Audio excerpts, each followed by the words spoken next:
I just wanted to try to share some of my testimony of um, just my experience with God and a few dreams I've had with God, speaking to me and just showing me things that, you know, has really affected me throughout my life in my quest for understanding, my wanting to know the truth of God and of Christ, how Christ is the Son of God, and all of that stuff. Um, the first dream I had was I was 17 years old, and I I was praying a lot and stuff like that, reading the Bible a lot for several months off and on, and I just remember seeing these two yeah, in the dream, two beings came to my door. They I could feel the presence of like a holy presence. I felt like they were like angels, messengers, entering into my front door. I saw the darkness flee from behind me. All the darkness fled behind me and then downward. So the angels kind of brought the light into the house, like a shining, glorious kind of light coming off of them. I've drawn here. I just remember I saw in the dream I opened the door up and the angels showed me, just told me about God. They told me about the Creator, God, God the Father, the Creator. Um, a basic message that God is love. God is, and that God created everything with the hope of glory, the hope of love, the hope of goodness in all of creation. God didn't create beings to do evil and to fall. God didn't. That's not the first cause. The first cause is love and goodness. That's always stood out to me. That message that God's overall will and design is that people would live in the good of creation, the intended good of creation, which would come and tie into the Eden story, where God created everything to be good. He created people to live in the tree of life naturally and not go toward the knowledge of the serpent in the first place. So that's the first premise that I started to think about and try to understand. And I felt like there was a lot of truth to what there was you know absolute truth that these angels, these messengers in my dream were telling me. So I just I kept this in my mind for a long time and just wondered about it. You know, um, why would a lot of people ask, why would a good God create bad situations or bad people or bad beings? And that's a misunderstanding of creation. It's free will, leads to a loss of the good in the original nature that God actually created, in the good nature of Eden. So it's not that God's creating that. It's that a sentient being loses that connection to the truth and to the whole, as the serpent did. It says the serpent became the father of lies. The serpent the serpent created this concept of falsehood inside of the mind of the being. So the being has lost, when the being has lost its connection to the all, to the Father, to the whole, to the cosmic, universal creator of all things, which is love also. So it could be called love or the Father. Um, the being enters into a fallen state of darkness, of fallenness, of falsehood, because God is all truth. So the whole is all truth. The darkness in the being is talked about by Jesus. He says, "How great is that darkness?" Um, the light shines through all things, um, but the being is allowed to have free will. The beings have free will inside of themselves. So the mind is really the battlefield. The spiritual battlefield of God is really ultimately the mind. is what I came to conclude. The mind of conscious beings, the mind of intelligent beings, is really where the battle is taking place in the spiritual. That's where that's where the heart, as Jesus says, is where the evils are coming from. The thoughts and lusts of the heart are where the evils are coming from that then affect the world, the outside world. So that always really stuck with me. And then this was when I was like 17, and I after that I studied the Bible a lot and just started praying a lot and trying to live completely for God. And when I was 19, I had another dream, a dream. Well, I then had a dream where I was shortly after that, sometime after that, I had a dream where I was seeing the universe.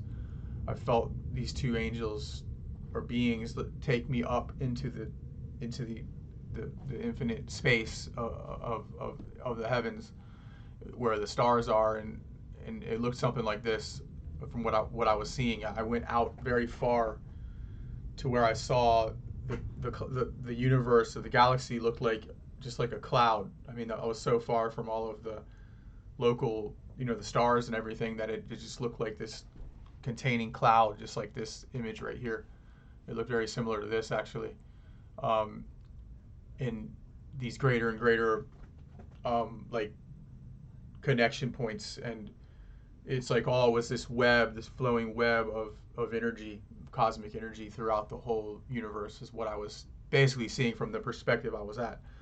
I was taken out of the earthly perspective in very far out into space, into the heavens, where I saw the galaxies, or the galaxy. I'm not sure how far out I was seeing in the dream, but I felt like I was getting a perspective on the meaning. Space and time really has no meaning in God. So I got a perspective of that God sees through all these things at the same time. So the whole heavens is like this for God. It's down into the earth and into each little being on the earth. That's the perception of God. That's the perception that God has. So it was a great vision and a great experience seeing it, and it gave me the perspective of the omnipresent, the concept of the omnipresent God, the omnipotent God. I was just seeing this small little slice of the galaxy or whatever, and to think that even that goes on further and further and further, to where I often try to think about that. What would you come to? I mean, would it just be a little tiny ball of light at some point, or how would that work? And my mind, I try to wrap my head around that, and it really is a hard thing to grasp. It is. How does it? Does the universe just keep going on and on and on? And you ultimately would come to the conclusion that God, obviously God is the all-containing force that contains all these things that are moving, all the parts of the universe, the whole. So God is the field or the force that contains all of it, all the stars that are moving around, and planets, and then on the earth you have all the people that are moving around and doing their orbits and lives in the exact same way, really. I got a perspective of that, these scales of size down through the universe, the galaxy, the solar system, the planet, and then each life, is also has this similar kind of rotation to it. Each person lives their life and they do their activities, and the way that God sees that is really unique, and of course through an omnipresent and omnipotent perspective, God is seeing the whole all at the same time, and that helps us to understand how God is able to move through time and affect the lives of everyone at the same time, and change things and move things, and speak to people and show people things, because God is in all of it at the same simultaneously. So that was the second vision that I had, which gave me the perspective of the universal, the all, and then in the third dream I saw I was just standing in this grassy lawn, and I saw Jesus appear before me, looking like a first almost like a statue on the left. You see, as you see on the left, he looked like a statue, and then um, just like a concept in my mind, I was seeing it like the just the stale, hardened perception of just Jesus as a religious concept in my mind. And then as I kept getting closer, drawing closer to the statue, and then I saw the flesh start to appear, and the bone, and the and the hair, and the eyes, and the face, and the body. And Jesus then looked like a person. He looked like a 30, 34-year old man, um, uh, standing in front of me with having a beard and this kind of thick hair, and kind of looked like a lot of the typical images of Jesus. And I saw the robes on him, kind of these just common looking robes of that a carpenter might wear, probably in the ancient times. A common looking appearance, having a normal you know uh, earthly human appearance. But as I got even closer and I looked into his eyes, and I just felt this stillness. I felt the whole universe that I had seen before. I felt like it was contained in Jesus. I'm trying to explain this, but I felt like everything was contained inside of Jesus, in his eyes, in his being, and it almost felt like the presence of this, all the extremes of the universe, all the polarity of the universe, all the fire, all the water, like this all-consuming fire, all-consuming, all-giving life, was contained in Jesus, in a containment, in a as it says, the tangible image of the invisible God. So I feel like I almost felt like that all infinite presence that I was being shown before, I felt was then being contained in the person in the being of Jesus, in the tangible being of Jesus, which Jesus is also on the throne in heaven. I later came to connect the dots, and I later realized Jesus is on the throne in heaven as the image of the Father, at the right hand of the Father, which is the visible image. And then Jesus is also, um, well, God is omnipresent and omnipotent, so Jesus is also omnipresent. Um, what do I mean by that? Jesus contains the entire church. Everyone on earth could be seeing Jesus right now at the same time. Everyone on earth could be perceiving Jesus at the same time.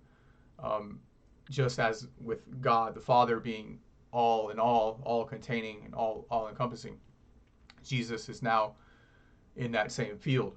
Jesus is not bound to the physical body and the physical flesh anymore, as he was when he coming as a physical being, and then transcending that. That's the whole completion of the story, is the transcendence. So he transcended the physical body that the Word became flesh, entered into the physical world and the physical body, and then transcends it, becoming one with the Father, as he says. And he says, I can become one with the Father. He says, you can become one with me as I am also one with the Father. So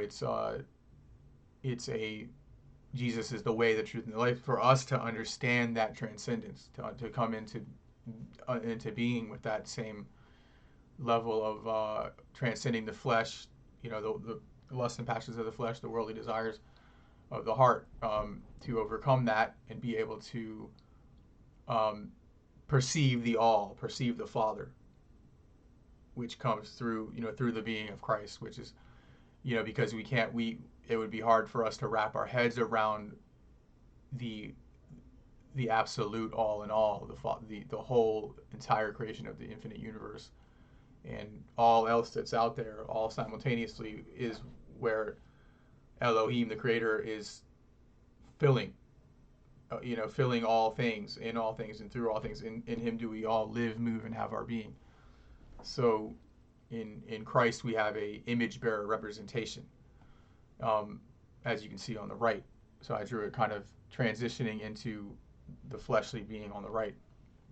and then I saw the further transcendence of, I got closer to Jesus, and then I saw the glory cloud around Jesus, and then I started seeing the light shining through, you know, the the presence of the presence of God started to shine through it, through us, and then the robes became shimmering white like light, and I saw nothing but the robes, and then light coming out of his face, and light coming out of his hands, and then all of a sudden I just saw the light.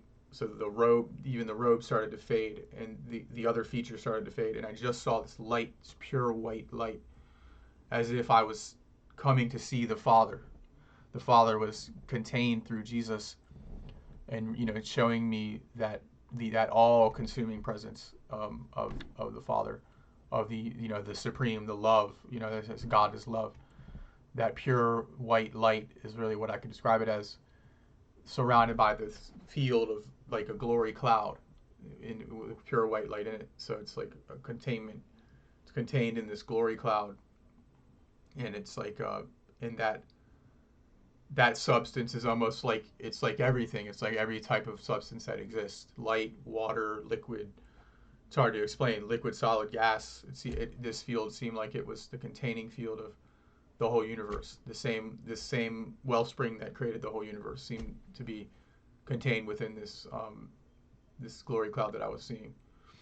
And yeah, and then I woke up from that dream, and I never, for years I just tried to understand it, wrap my head around it, and perceive what it was, and what everything that I was seeing. And a lot of scriptures point to this. Talks about in Corinthians 15:28, and when all things shall be subdued unto him, then shall the Son himself also be subjected unto him who put all things under him, so that God may be all in all. So when every being on earth is in that transcendent, in that state of arriving at the glory of Christ, through Christ into the glory, then all things become, through Christ, through putting on Christ, renewed into the Father, into the whole, into the all, to where each being is now individually one with the Father. And I think that's that's the concept of the glory filling the earth as the waters cover the sea, where everyone on earth would not only they wouldn't be resisting sin anymore, they'd be living in the glory. So it wouldn't be people trying to resist their fallen nature, it'd be people living in the glory nature all of the time. That's the difference. That's the transition that I think would take place in the Messianic age, versus now. And we'd have, obviously billions of people living in that glory and living out that life constantly. And I don't know. I mean, death at that maybe death at that point would not be like death. Death would be a transitioning process into a greater heavenly life or something like that. I don't know how exactly that works, but the ideas are definitely there throughout throughout the Bible, throughout the New Testament. These ideas are all over.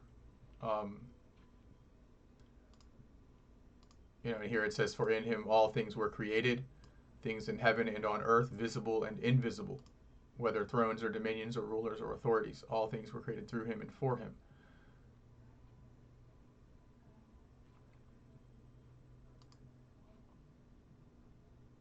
He is before all things, and in him all things hold together. And he is the head of the body of the church. He is the beginning of the firstborn among the dead, so that in all things he may have preeminence. So, yeah, he's predestined at Genesis 3. At the fall, God says, "I will send the seed into the earth, into the woman, who will overcome the seed of the serpent." So that's Jesus becoming the firstborn, as it says, among the dead. So when God said, "You will surely die when you begin to eat from the tree of the knowledge of good and evil, you shall surely die," the whole entire human species was in a dead state, in a state of spiritual death, spiritually disconnected from the all, from the Father, from experiencing the all, from knowing the Father. This is the whole point. They're not able to experience the glory. They're living in a fallen state apart from the glory in their consciousness. And Christ is here. Christ came into that fallen state to redeem fallen beings back into the glory state, into the oneness with the all, with the Father, where people aren't living in sins and brokenness. In sin is a lack of oneness with the all, with the Father, with love. God is love. So when all things are in love, all things are fulfilled, people wouldn't sin. People, their nature would change. They wouldn't need to sin. Sin deals with the self and selfishness. In an abundant universe of God and in the glory, everything is in abundance. No one would need to steal. No one would need to take. No one would need to. All of those things, all the needs would be satisfied in the glory of God. So none of the concept of sin at that point, dies. That's the whole idea.